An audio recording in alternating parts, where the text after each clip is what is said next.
자, 앞서 이 코로나19 생활 속 방역, 생활 속 거리 두기로 전환됐다 이 얘기를 좀 하고 있었는데 최은미 기자, 생활 속 거리 두기로 이제 전환이 되면서 사람들의 관심은 이제 재난지원금, 정부의 재난지원금 문제, 또 각 지자체에서 주고 있는 여러 가지 이제 기본 소득에 대해서 어떻게 쓸 수 있는 것인지 이제 이런 게 굉장히 관심이 높거든요. 그러나 일부 부작용도 나타나요. 그렇죠? 일부 상인들이 사재기를 하는 그런 현상도 좀 있고요. 가격을 올리는 일도 좀 있고요.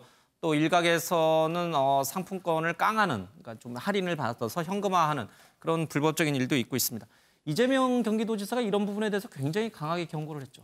네, 그렇습니다. 이제 뭔가 여러 가지 이제 사례들이 접수가 되고 예. 있는 것 같습니다. 경기도 쪽으로 이제 지역 화폐가 풀리면서 그걸 사용하는 과정에서 문제점들이 이제 하나씩 나타나고 있는 건데요. 예. 그중에 가장 대표적인 게 이 지역 화폐를 이 지역사랑 상품권으로 받은 사람도 있지만 이 신용카드 포인트처럼 신용카드를 결제하면 바로 그 지원금으로 사용이 되게끔 예. 받은 사람들도 있거든요. 근데 이렇게 신용카드로 받은 사람들이 이제 가맹점에 가서 이걸 사용하려고 할 때 예. 이제 주로 이제 카드보다는 현금을 선호하는 재래시장이나 소상공인들이 운영하는 이제 자영업 하시는 분들이 운영하는 상점으로 추정이 예. 되는데 이제 그런 쪽에 가면 신용카드 수수료를 내야 한다. 예. 그러니까 현금을 달라라고 하던가 아니면 수수료가 붙으니까 뭐 10%를 더 내라. 그래서 이제 뭐 10,000원짜리 바지를 사는데 11,000원을 줘야 한다라고 이야기를 예. 한다든지 이런 일들이 이제 비일비재하게 일어나고 있다는 예. 겁니다. 그러니까 이렇게 이 재난지원금을 사용하는 과정에서 이런 문제들이 발생한다는 사실을 이제 이재명 지사가 인지를 하고 이런 식으로 지역화폐 사용자들을 차별한다면 이제 이게 법적으로 처벌할 수 있는 조항이 있다고 해요. 예. 여신금융법에 최대 징역 1년이나 벌금 1,000만 원에 처할 수 있는 조항이 있다고 하거든요. 이 조항을 강력하게 적용을 할 거고 가맹 취소까지 할 수 있다. 예. 그리고 그 상점에 대해서는 세무조사까지 나가겠다라는 어떤 강도 높은 대책을 예. 지금 내놨습니다. 사실 이런 부분에서 가장 수혜를 받는 분들이 바로 이제 이 소상공인 또 지역 이제 가맹장 업자들인데 이런 혜택을 외면하고 오히려 뭔가를 더 이익을 취하려고 한다면 절대 그래서는 안 되는 일입니다. 실제로 일부 업자들은 그런 행위를 좀 보이고 있는 게 사실이에요. 저희 취재에서도 확인이 되죠.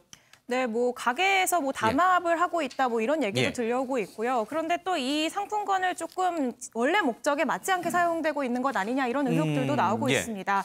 이 최근에 담배 판매량이 늘었다는 보도가 나왔는데요. 이 정부가 이 상품권의 할인율을 5%에서 10%로 높여서 사람들이 많이 샀고요. 또 예. 일부 지자체는 직접 지원을 하기도 했잖아요. 그런데 이걸로 담배를 사는 경우가 많다는 겁니다.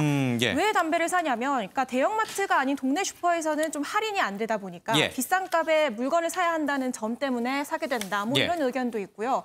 또 상품권 같은 경우에는 기한이 정해져 있는데 신선식품 이런 거 사둘 수 없지 않느냐. 예. 그렇다 보니까 좀 많이 사둘 수 있는 그런 물건을 찾다 보니 담배를 사게 된다. 이런 얘기도 있습니다. 예. 그런데 이외에 이제 인터넷을 찾아보면 좀 문제가 되는 이유들이 있어요. 바로 이 소위 말해서 이 담배가 현금 깡하기 좋은 물건이라는 거죠. 그렇죠. 예. 네, 이제 얘기를 보면은 그러니까 상품권을 싼 가격에 팔아서 현금으로 바꾸는 건 이제 불법이라는 거 많이들 아실 예. 겁니다. 그러니까 이걸 어떻게 해야 되냐 고심을 하다가 담배를 보루로 사고 이 담배를 싸게 팔면은 결국 현금을 얻을 수 있지 않느냐. 예. 이런 얘기들이 많이 나오고 있는 건데요. 근데 담배는 이 소비자 가격의 상당 부분이 세금이기 때문에 이 지역 경제 활성화라는 이 목적에 조금 어긋난다는 분석이 많습니다. 이렇다 예. 보니까 좀 대책이 필요하다 이런 목소리들이 나오고 있는 상황입니다. 어떤 정책이든 꼭 부작용은 있기 마련이겠죠. 이런 부작용들은 분명히 있을 겁니다. 그렇다고 해서 이걸 하지 말자 이렇게 해서는 안 될 일은 아니고요. 우리 국민이 좀 성숙한